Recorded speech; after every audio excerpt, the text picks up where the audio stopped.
to VicaG's podcast. I want to thank everyone who has been watching the videos, has liked, subscribed, and shared. And if you've not done it, please go ahead and do it. I would love you for that, obviously.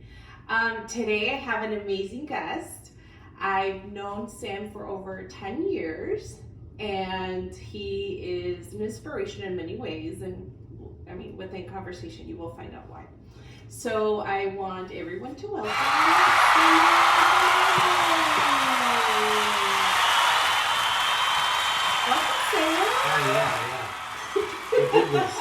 This is what you want, right? This is the most cheering I've gotten ever in my life. So thank you so much for doing this with me. You. I truly appreciate it. You reaching out was one of the highlights of my day. I was like, okay, of course. Like, why not?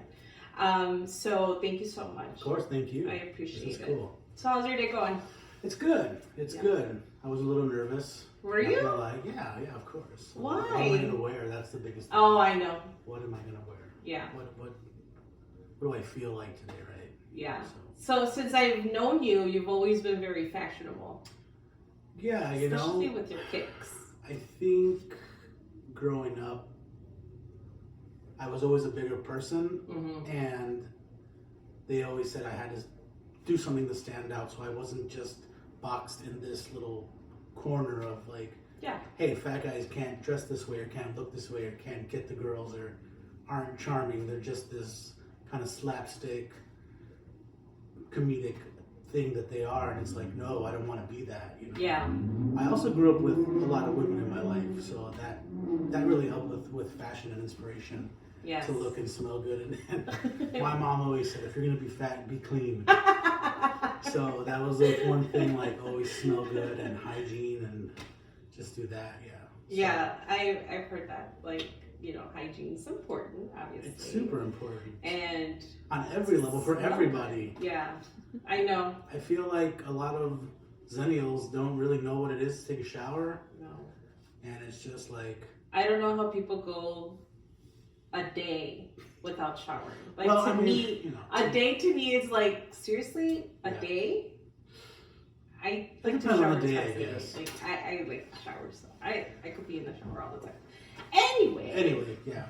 Yeah, so one of the things that I've noticed, and I know that you wear like super cool kicks. Do you have like a variety of them? Or? You know what? I'm going to put my drink down really quick for this one. Because, you know, before it was like you want to be a sneakerhead or you want to be a collector or now that I'm in my 40s, I'm like, this is just an addiction. Like, it's not even like cool anymore. Okay. To have 300 pairs of shoes. Yeah, that's insane. To have no more room for them. To have like a wall dedicated. Like, I have so many shoes, I had to take them out of the box so I can put them on the wall. No way. Yes. So how many pairs of shoes do you have? Like 300. No way. Yes. Do you know how much money that is? You know what? And what I had said was, like, especially like all my Kanye Yeezy collection, I'm leaving that to my daughter. Ooh, smart. You know, you think a lot of people that have inherited wealth, they have these things that they pass on to them. So I got into art and nice. You know, shoes I think are a part of the art and the culture. Absolutely. Especially growing up inner city, you know, that was the thing to do. In high school, we would cut last period to go to Fort City and buy the newest Jordans. We'd all collect our money together and just buy shoes, you know. So it's culturally, but also like something that I want to pass down to my kid. Yeah, I never knew how the whole Jordan kick thing worked until I had to buy a pair. And I didn't have to, I chose to buy a pair. Yeah. I had to stand in line. This was the day before, I think, Thanksgiving, if I'm not mistaken. It was cold, like today, it was snowing. And my sister's like, I'll go with you. And I'm like, are you sure? The line was ridiculous. Yeah. And I was like the 6th in line. And then you would hear the next day, they would come out. And then when they were selling them, no more 7s. And I'm like, what does that mean? And they're like, oh, no more size 7s. I'm like, oh my gosh. And then they were like, no more 10 and a half. I'm like, what do you mean? What is going on? And the whole frenzy of that was just eye-opening to me. Like, people go through this to buy shoes. Did you do that too? It's an endorphin rush. Like, that's what it is. I was scared. It was more for the culture that I appreciated and I loved it. Yeah. The last camp out that I did was for Dornbacher Fours. I remember it was at Nike Town, downtown, and I spent the night there. We spent the night all night there. I couldn't. And this was probably when I had my business, so I left there. There was a marathon that day, so I had to like get out of the marathon. And then I went back to the store and I just passed out because I was up all night.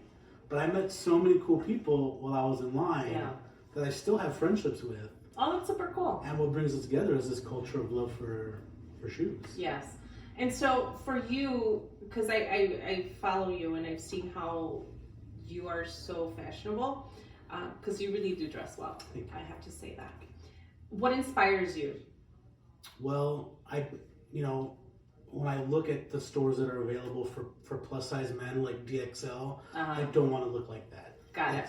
Whatever they have on the rack, I don't want that. I don't want what the mannequin looks like. I don't want to look like I just went golfing.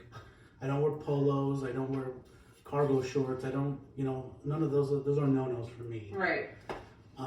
I was really happy when like skinny pants came out because everything's so wide. Mm-hmm. Once you get into like the plus 40 sizes, it's like the legs almost as wide as the waist, and it's like, who the fuck wears this, man? Yeah.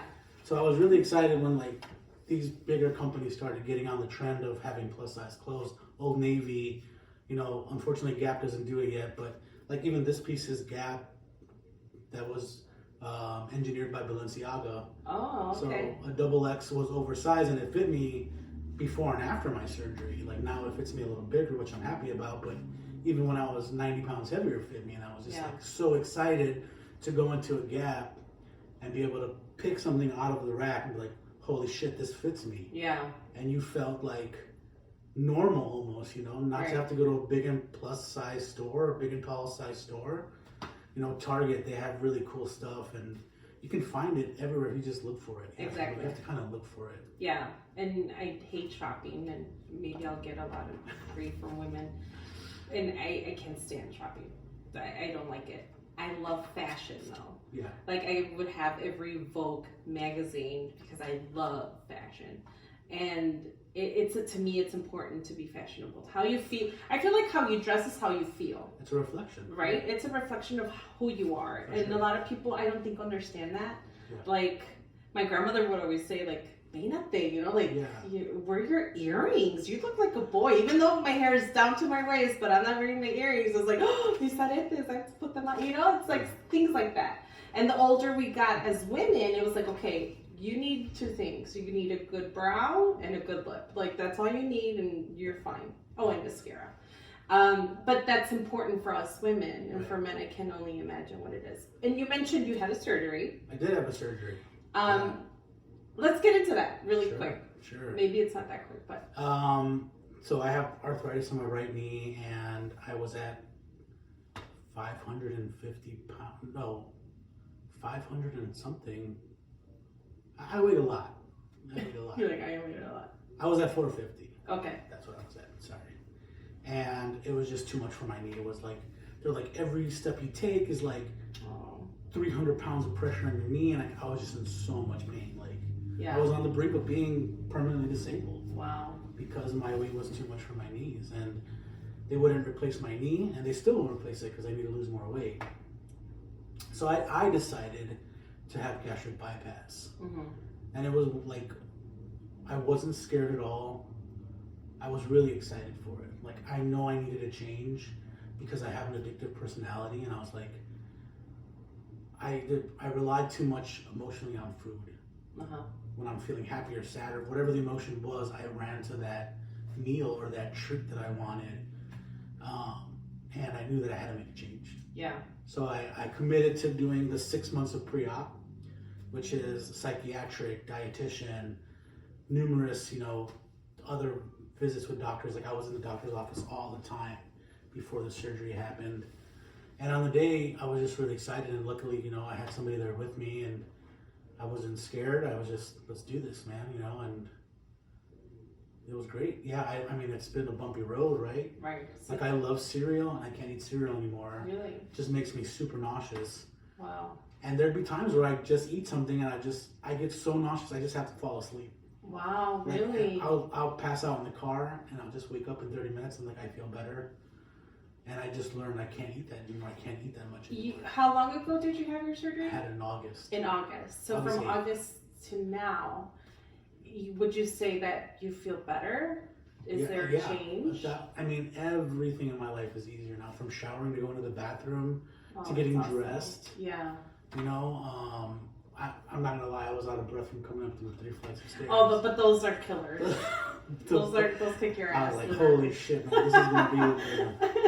And I'm not gonna tell you he made us do it this morning. Yeah. Like 5 times, like reps. I was like, luckily I was early because then it took me that long to get up them stairs. But yeah, life has just been easier, and I would highly recommend to anybody that is struggling with weight to look into it because it is. I did a month of liquid diet. Wow. 2 weeks before and 2 weeks after, and I cannot touch another protein shake because You're disgusted by it. I'm disgusted by it. Now at the post, as far as what you have to eat. Yeah. Do you slowly introduce certain foods? Very, very slowly. Okay. Yeah, so it's like liquid, and then you're like mashed potatoes. Okay. Purees. Oh wow. So like, yeah, just grind up your chicken in the blender. I'm like, I'm not doing that. That's fucking gross. Like, wow. I'd rather not eat it all than. So you would have to make a meal but puree it? Yeah. Like a baby. Like a baby. Yeah. And would you have to measure or weight your food? I didn't, but it was like, you need this many grams of protein, and I just tried to do heavy protein. Got it. Because one of my biggest fears was like, you might lose your hair, and I was like, oh shit, dude, I do not want to lose my hair. Like, they're like, you could die, you could, so many complications. Oh my gosh, yes. And they're like, but you might lose your hair. I'm like, oh fuck, dude, whatever you need me to do, I'll do it because I'm not losing my hair. I know one of my friends, she had it done, and this was. Is she hot now? This was years ago. Mm. She was 500 pounds. Yeah. I don't recall her being 500 pounds. I'm like, when were you 500 pounds? Yeah. And we would hang out. This was when we were like out and about and going to restaurants. But she would always say, does the restaurant have tables? Mm-hmm. And I'm like, what does that matter? I'm like, of course if they have tables. Right. But then after she's like, that's why I would always ask, do they have tables? Because I don't want to be embarrassed. To the booth. Yes. And I'm like, oh my God. Arch nemesis. Still, to this day. And well, the sad part is you make excuses. You're like, oh, I don't have enough like leg room, or like I like to. But the reality is that nobody wants to be embarrassed that they can't fit in a booth. Yeah, and I never realized, and I felt like I cried because I felt so bad because I didn't know that that's the reason why. Well, let me speak to saying that if you never noticed she was 500 pounds, that means that you didn't judge her on her appearance and also based on her character, which is something that a lot of people don't do. Right. So I commend you for that. Thank you. The other thing is there's a ton of struggles that bigger people go through that they're silent about, you know? Yeah. Like, I convinced myself that I hate Great America now. Really? Because I know that I won't fit on any of those rides. Oh. So I've convinced myself that, like, no, I get nauseous from, and I don't even fucking know if I get nauseous or not. I know that I don't want to be embarrassed in a line of 30 people. And be told you can't get on. You can't get on, yeah. Damn. Yeah, it's a ton of things, you know, and the hardest part of losing 90 pounds is you still have body dysmorphia. I still feel like I weighed 450. Yeah. I still look at clothes and I'm like, this is not going to fit me, it's too small. And when I get home, like, shit, it's gigantic on me, like. Yes, I get it. I got a shirt today and I was like, this is not going to fit me, like, this is tiny. Yeah. And I put it on and it was big and I'm like, what's wrong with me, man? Like, I get it. I totally get it. It's tough. Wow. I feel like that's how I've been, like, my whole life. In my mind, I feel like I look heavier than what I really am. Yeah. Like, I tell Alex, I'm like, is that how I look? It's just like, no, that's not how you look. When you see people on the street, like, yeah, because I feel like that's how I look. Yeah. But I remember growing up, my grandmother would always be like, love your curves, love your body. Yeah. Like, and I remember one time, because I was always on a diet or working out and at the gym.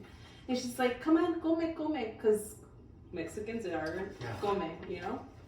Like, no, mamá, sí está bien, un plato, dos o tres tortillas nomás. You gotta have tortillas. Yeah. And she'd be like, no, come.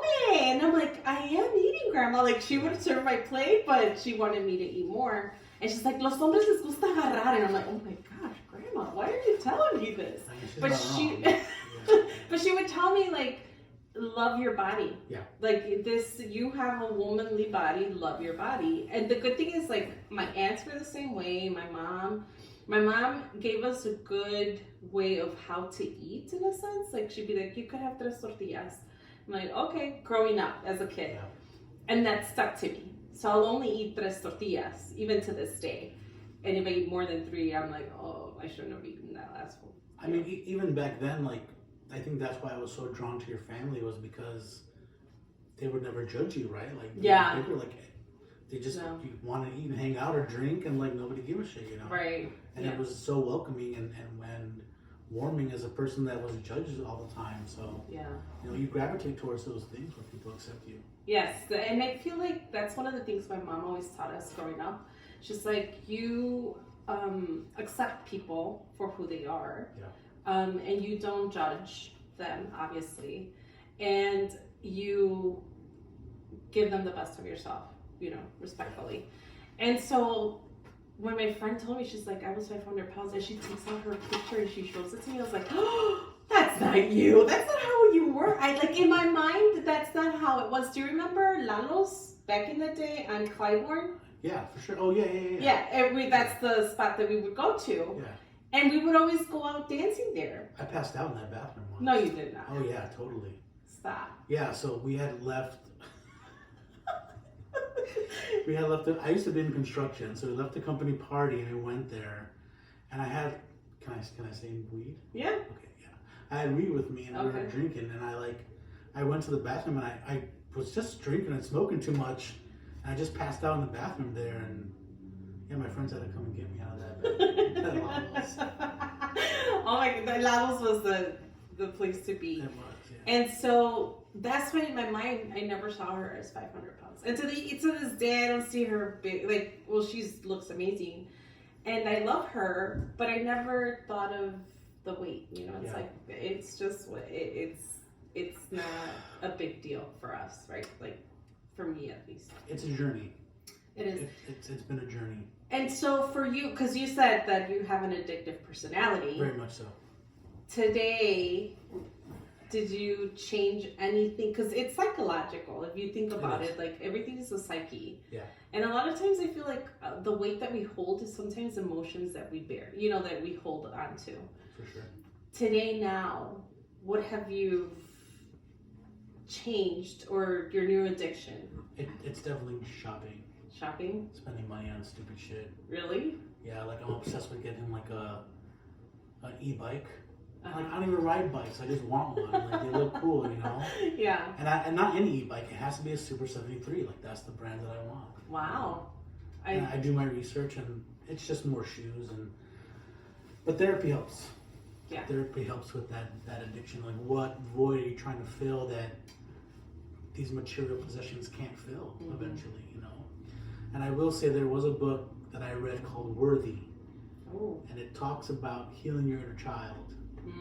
And on the first page, she's like, I know it's scary, I know it's rough, but I'll hold your hand through this journey. And I'm like fucking bawling at work. I'm like crying. Oh no, you're gonna make me cry. And I'm like healing, you know. And I talked to my older sister, and she's like, look at 6-year-old little Sam and tell him that it's not his fault. Oh my gosh, stop it.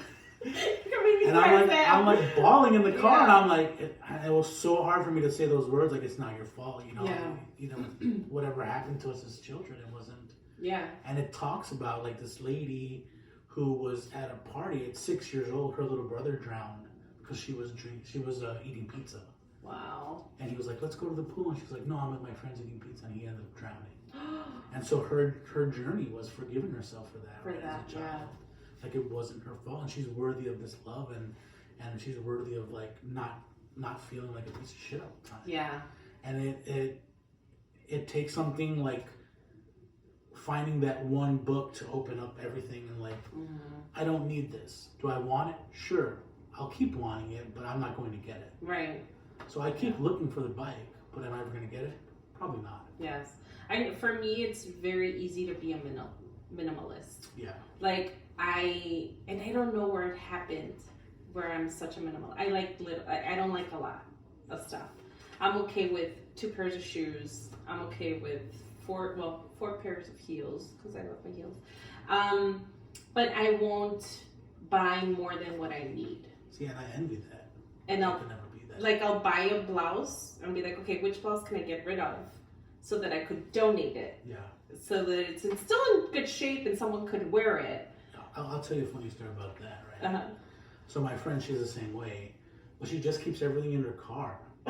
Everything she's gonna donate is like filled to the brim in her car. No, that would drive me crazy. I couldn't. She's like, I'm gonna buy this new shirt. I'm gonna get rid of this one, and then she just puts it in her car, like she's gonna donate it. And it writes with her. It's been there for the last like 3 years. And she probably wears it from time to time. I don't know if she wears it or not, but there's a ton of shit in the car. I know, it's like I can't have too much, you know? I want everything. I want it all. Give me more. Like, You sound like one of my sisters. She loves it. Like, she's like, I need this. Like, I'm like, you don't need it. You don't have to have that, you know? And I'm fortunate to be able to not be, because I could have an addictive personality, right? But I choose not to. I mean, I always say at least it was never drugs. Like, I never got into drugs or drinking. Like, my dad was an alcoholic and a drug addict, and I was like, thank God that I'd rather have nice shit than have a fucking bloody nose or something. Yeah, I know. Or not a nose, you know, because they get the cartilage goes up. Oh, I can't. So gross. I can't. I saw a woman on TikTok. Yeah. And I was scrolling through it. I don't know how she came up into my stream, and I was like, oh, what's that? And I'm like, what happened? And I realized she didn't have her nose because of. Yeah, and I was like, I can't watch this because it gives me the like, I can't do that. Like, me, that's why I drank like for the first time when I was 30. Yeah, I would never drink till I was 30. I mean, that's why everybody tried to take care of you all the time. All the time. It's like, you can talk to this guy, you can talk. I'm like, oh my gosh, really? You sheltered yourself. Yeah. Oh my gosh. And the thing is, like, my mom was so strict, my family was so strict. Yeah. And my grandmother poured this fear in me, right? Don't talk to men. Don't talk to boys. Even when we would go to school, it's like, don't talk to boys, my mom. Are you guys religious? Very. And so, to this day, Catholic. And to this day, it's hard for me to talk to a guy, to a man, right? If now you can. Well, now I can, but it's different. You know, like if I have that intention, like, oh, I think he's hot, I would never. I would never.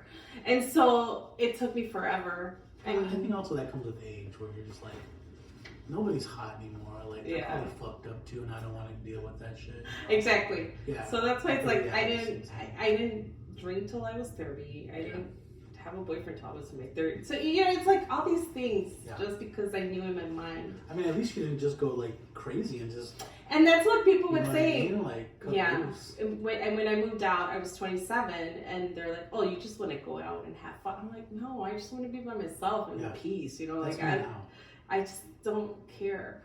And that's exactly what I did. Like, I would be by myself in my apartment, in my little like TV, you know, like old school TV that I had to turn on. It was the best. And then, of course, people would show up. I'm like, oh, why are you here? No, it was fine. But it was one of those where it's just, I like to be by myself a lot, you know. It's funny because I like to be by myself, but I didn't want to be alone. Because like, being alone scared me. Really? Oh, yeah. Yeah, I was always... What of being alone scared you? I couldn't even, I don't even know. Just being lonely, feeling unloved or unwanted. Got it. Like, that scared the shit out of me. So I always had to have somebody around. I think what it is really is that I wasn't really good at controlling my own thoughts. And they get negative really easily. Yeah. And then that's just like really steep and dark, and I don't want to go there. Yeah. So I always like to have somebody around to keep me busy. So, okay, like you just said, you go steep and you'd be... It gets really dark, negative. So you're going to have to help me with this, because my baby sister and I had a discussion about how I don't believe in depression, and she believes in depression. And in my mind, and you're going to help me understand it, in my mind, I don't have time to be depressed because I got to go, right? Like, I got to be moving. I don't have time to dwell in whatever I feel like it's making me sad. she doesn't agree with that. She's like, people do get depressed and people do feel like either they're not loved, there's certain things that they're going through in their lives. I said, but again, why would you be depressed if you could just get up and go, right? Yeah. And I feel like that's my entitlement, because in my thing, it's like, okay, well, I have that positivity in me that I've worked for, obviously. All my life, I've had to work for it. But I never realized how I did not believe in depression. Yeah. But can you help me understand that? It's tough, right? Because it sounds like it's a coping mechanism that you have, you know, and so deep rooted that you don't even believe it exists. Like you just so good at doing something to keep your mind busy and not think about it that you're like, it's not real. Yeah. Because it's never happened to me. The hard part is that it's a chemical imbalance. Like that is a true fact of it, that my brain doesn't produce enough serotonin and I need these pills to make me feel regulated. Mm-hmm. And the reason I know that is because if I miss a day or 2 days of pills, I'm a wreck. I'm like unstable. I'm thinking negative thoughts. I push people away. And I know that it's just a chemical imbalance that I was born with. Yeah. You know, I've always been a sad person. My mom used to say that I was depressed because I would listen to Nirvana a lot. Was it Teen Spirit that did it? And it's like, I grew up in the grunge era, you know? But yeah. I've ever since I was a little kid, I had anxiety. I remember being 7 years old and not being able to sleep because I'm like, there's a lion going to get out of the zoo and kill my family. And like, I didn't realize I had anxiety until I was like 25 in the doctor's office, like reading a magazine. I'm like, that's what I have. I have all these things. Like so undiagnosed. Yeah. You know, like ADHD, anxiety, and depression. Like that's my wheelhouse. Yeah. Like the depression I couldn't get through alone. Mm-hmm. Like there were two times that I tried to take my own life. Oh my gosh. And I was institutionalized for that. And I'm like, these fucking people are crazy. I'm not. I'm not this crazy. I'm just a little sad. You know? Yeah. But these people, like, they deserve to be here. Oh, man. And that was a real awakening for me. And that's when I decided to get on medication. And I realized, I remember telling a friend, like, dude, I feel so good on this. Like, I feel happy. That's good. And he's like, that's how people feel all the time, man. And it's like, it blew my mind to think, like, you can be happy all the time without medication. Yeah. So, that's awesome. You know, I just started doing it, and I mean, I'm still negative. Yeah, you know, I mean, I see the world for what it really is sometimes, but luckily I have, you know, people in my life that are positive, you know, and make me see that there can be good, and it's changed my perspective a lot on things. That's awesome. Yeah. I choose to always see the good in people. Yeah. I don't. It's tough. I want to fight everybody all the time. It's tough for me. Like, oh, I have such patience. Like, my dad has road rage. My dad has all that. I'm like, Dad, really? Like, why are you going to get off with a bat? My dad's 70. Like, he carries a bat in the back of his car. That sounds gangster. Like, dude, seriously? Like, his road rage and anger. And my mom has a temperament, too. Yeah. So they both have this tough personality, and they don't take anything from no one. So let's look at something genetically, right? Your mom and your dad are both that way. Yes, firecrackers. Genetically, you should have that same trait in you, right? Yeah. Just like part of your family might be depressed too, you should have that gene in you. Yeah. And maybe you do, but you've done such a good job at coping. Yes. That you don't feel those things because... I don't want it. You don't want it. I don't want it. Like, it's like Santa Claus. You don't believe in Santa Claus? It doesn't exist. I still believe in Santa. Well, there you go. You know?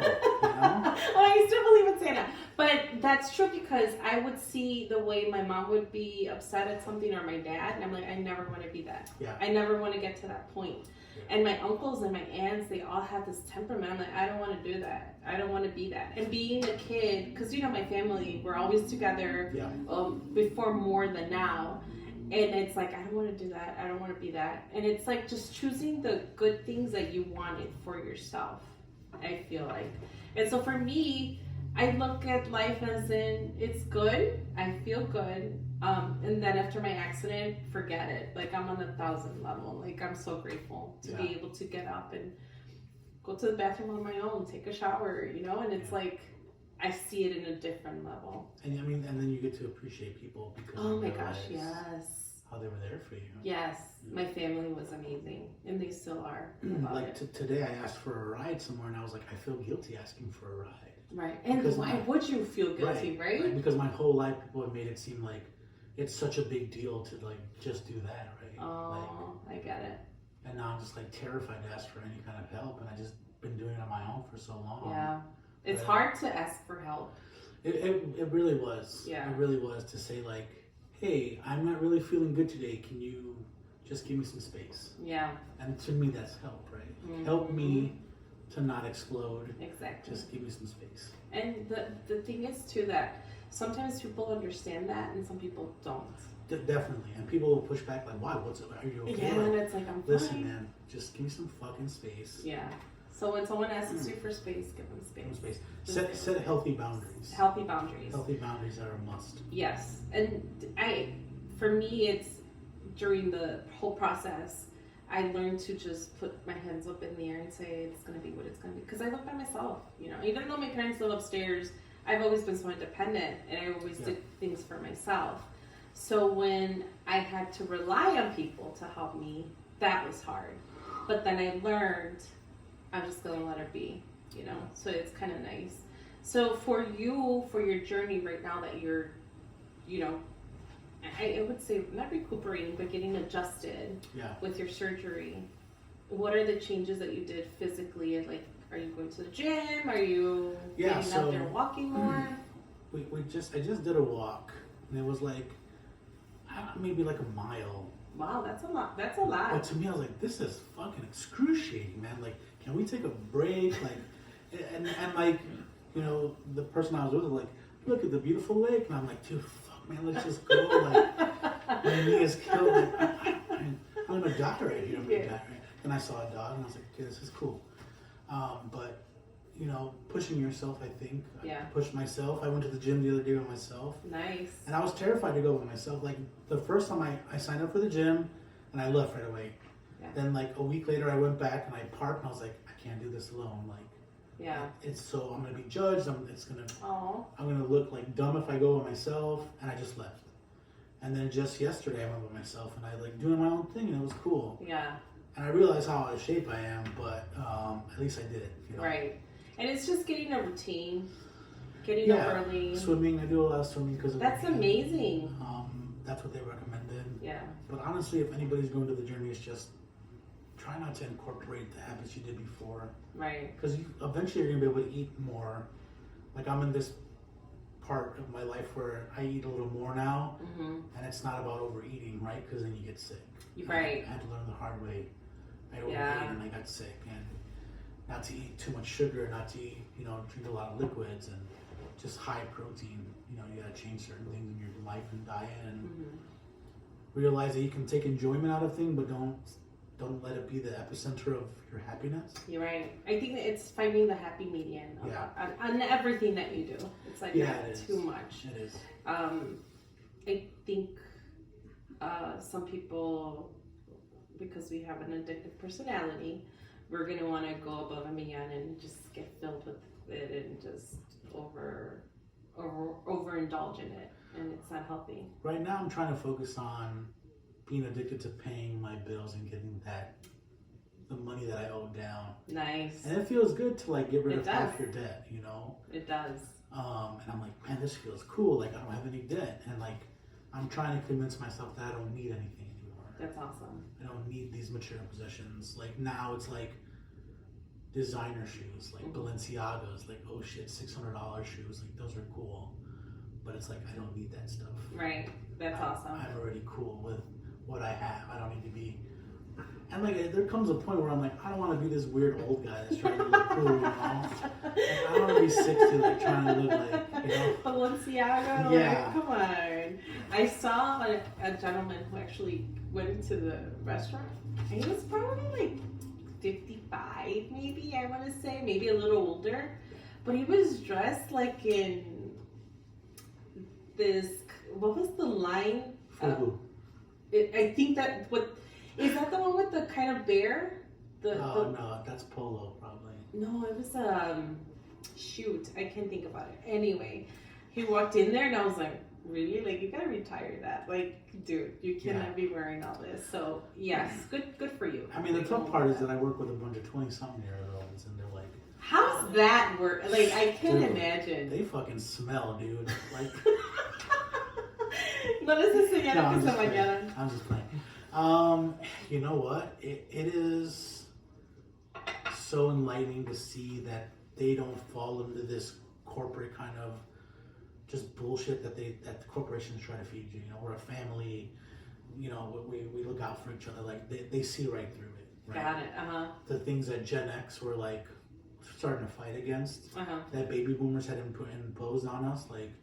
You know, we're a family. You're gonna work till you retire, and work isn't everything for them, which I admire. Which is good. Like we're short staffed. Oh well, that's the company's fault, not our fault. Right. You know, and like I really wanted to implement a union at Apple, and you know, to see how many people were behind me on that was so like. Really? Yeah. That's super cool. Yeah, I mean it's been a long time in the works, and we're still talking about it, but. You know, it's the older people that don't want to join a union. Really? You know, it's interesting, like the more tenured people, the people in their 40s and 50s that work there, that are anti-union. It's like, what are you talking about, man? Right. Well, that'd be kind of cool. Yeah. Good job. I mean, there's one store that unionized so far in the U.S. All of France, all of the UK, they're all union. No way. Yep. Had no clue. Yep. Well. And I used to work for when I was a carpenter, I was in the union. And you were a carpenter? I was a carpenter. You know how to build? I used to. Really? I had no idea. Yeah, so when I graduated high school, my dad's like, you're going to get a job or you're going to go to school? And I'm like, dude, I don't know, I want to go to school. Yeah. So I joined the Carpenters Union, and I was a carpenter for 5 years, and 9/11 happened. Like, work got slow, so I got into tech, opened my own business. I worked for the airlines for a little bit. That was fun. Oh, I would love to work for an airline. It was fun, man. So the company that I worked for was predominantly black. So I learned how to eat chicken right. Wow. I learned how to play spades and dominoes and talk shit. So you're pro at that. I'm pro at talking shit. That's even better. But like, you know, it's funny to think about how closely Latinos and like Black America were kind of melded together, you know. Yeah. There's a lot of similarities. Yeah, a ton, man. Like with family and, you know, certain things are very familiar. For me, it was the bullying. Like dude, they used to bully me so bad. It was, and you get good at it, right? You start to defend yourself. It just gives you thick skin. Yeah. Like in my family, everybody had like nicknames. Oh yeah. You know, pero you know, the names are like, oh my gosh, you're calling them a chubby. You know, like gordo and gorda, and it's like what? Or they'll just make fun of you, or because you got a bad haircut. It's like that you look like someone. So it's like, oh my gosh, my grandfather was great at that, by the way. My dad, for like the longest time, would call me Biggie. I'm like, dude. You're like, wait a minute. Can you just call me son? Can you just give me a hug, Dad? Give me a pat on the back. Come on, did a good job. You're proud of me? Jesus. Now, your parents, do they live here? They do, yeah, born and raised. My dad was born in Texas, and my mom was born in Chicago. Oh, I see. But they got divorced 2 years ago.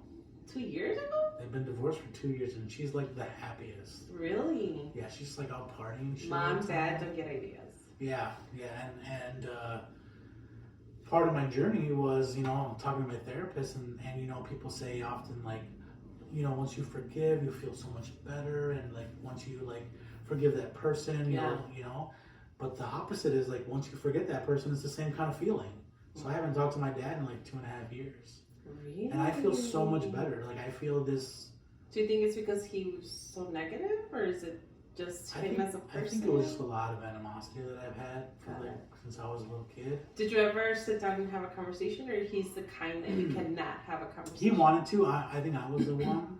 The only conversation I had with him once was we sat down and I said, listen, one day one of us is going to die and we may not ever reconcile our differences. And you have to be okay with that. Yeah. Because you made these choices when I was younger, and this is the price you pay, bro. Like that's it, you know. Yeah. So I'm telling you, when my therapist told me that, it was like a light bulb, and I was like, cool. Like I don't have to forgive anybody if I don't want to. If I'm not ready for that. Yeah. You don't have to be pressured to do it. It's everybody's journey is different, and I haven't, and I just cut that person out of my life, and I feel 1,000% better. Yeah. I'm way happier. Wow. Yeah, it's crazy. That's bold. That's so bold. That's And awesome, though. I'm very lucky that my siblings have been, you know, supportive for sure. How many siblings do you have? I have 3. Okay. I have a younger sister, older brother, and older sister. Okay. So you're kind of in the middle. I'm the middle child, yeah. Yeah. Yeah, so I didn't grow up with my brother. I met him when I was like in 6th grade. Oh, really? Yeah, I knew I had a brother, I just never had met him. He was in Dallas. Oh, I see. Yeah, Okay, because I they was live scared. in Texas. Okay. Yeah. So how's the relationship between you and your siblings? It's good. Me and my older sister, we kind of like butt heads a little bit. Okay. You know, she's Sophia is the global head of marketing for TikTok. And she lets everybody know that she's a global head of marketing for TikTok. And in reality, like, it's always business for her. Like, she never shuts it off. And it's like, dude, just be real with me. Like, just be my sister. Yeah. For like 2 minutes. Just let's be kids again. Yeah. But it's always like, oh, well, look at this guru that I met, and look at this fucking shaman that told me this shit. I was like, I don't give a fuck. Let's just have a real conversation. Yeah. Be yourself, be flawed, be whatever you need to be. Right. And let's just connect on this personal level, and it never can happen.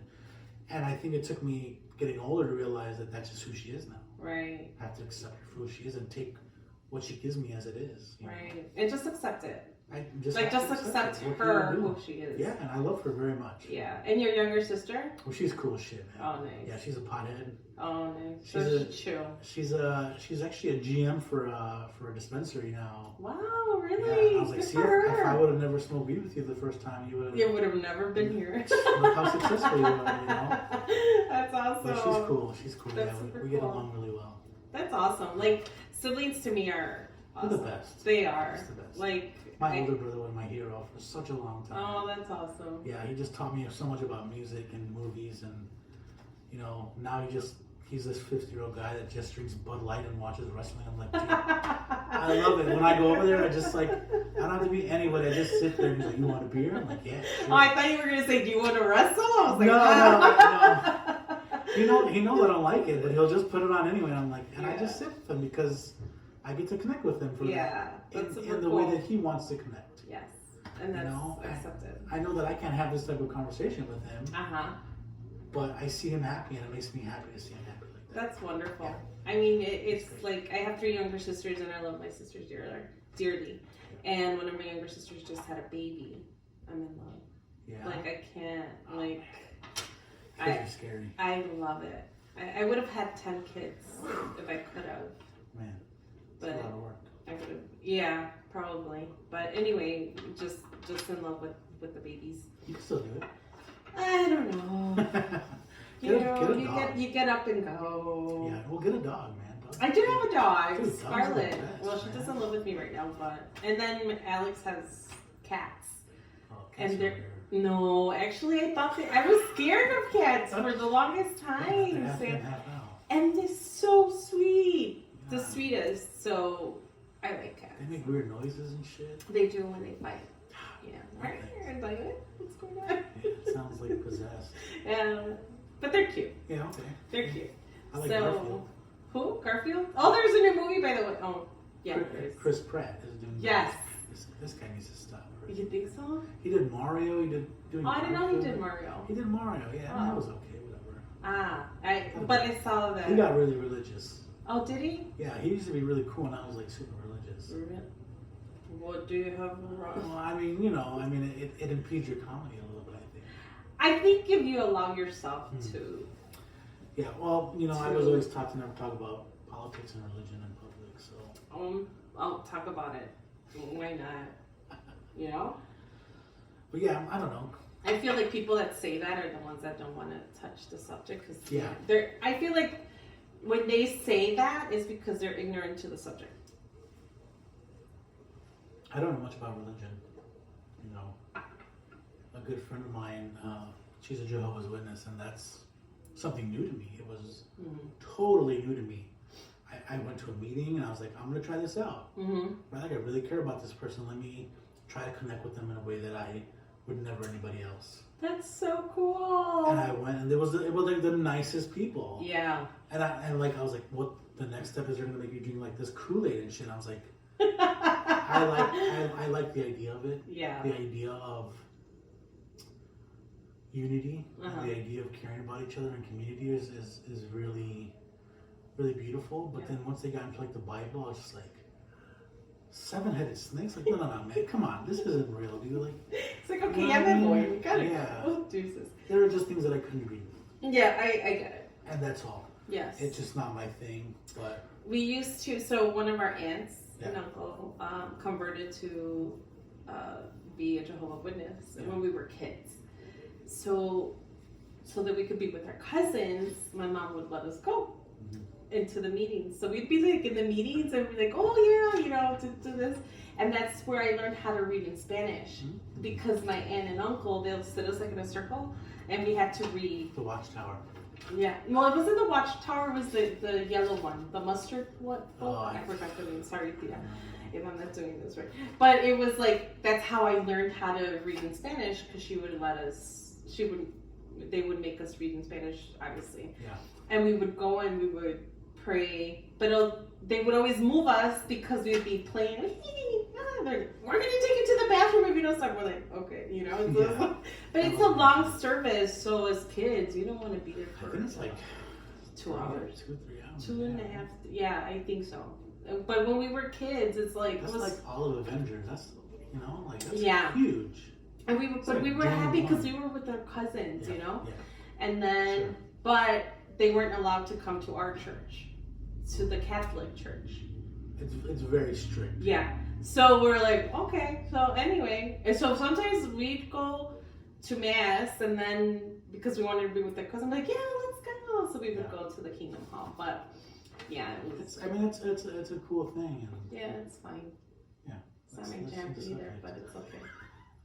That's not gonna do it. So fashion. And fashion. So what is in the works for you for 2024? What are you planning on doing? Keep healing. Awesome. Keep healing. You gotta keep growing. You gotta keep progressing. Not buying anything. Can you imagine if you buy nothing from today? Impossible. You don't think so? Absolutely. Well, besides groceries and what you need. I can't do it. You can't? No. Okay. I'm gonna work on not buying as much. Yeah. But to buy nothing, I'd be too rich.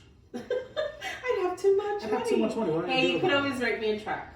No, please. True, you know, like just write a check to me and I'm good. I'll take care of your money. Go ahead. I think I wanna. So I did start like a blogging on my Instagram. Nice. Yes. Fat Man's Fashion's been around for a while, and I stopped doing it for a while. Only because I felt like there was a saturation of plus size women on there, and I was like, I'm never gonna get representation on this platform. Yeah. But I have a good photographer now. Good friend that helps me with that. So I think I'm gonna get that up and running again. That's wonderful. Yeah. That's and great. Just try to show the other men and other people that there is a way to feel good, right? Yeah. So. And just to look good and you feel good. Yeah. All right. So favorite cologne? Ooh, dude, I'm torn between two. Oof, tell me. Malin and Goats has this cannabis. Uh-huh. It's very earthy. I love it. It doesn't smell like pot. Oh, okay. It's very earthy. Like, it's so good. And then there's this designer named Brain Dead. Okay. They make a shroom cola, so it's cola with shrooms. No. I'm wearing it now. Really? Yeah. I'm gonna sniff it. That's amazing. So those are the two that I have on rotation in my house. Nice. Yeah. I used to be a Clinique Happy guy.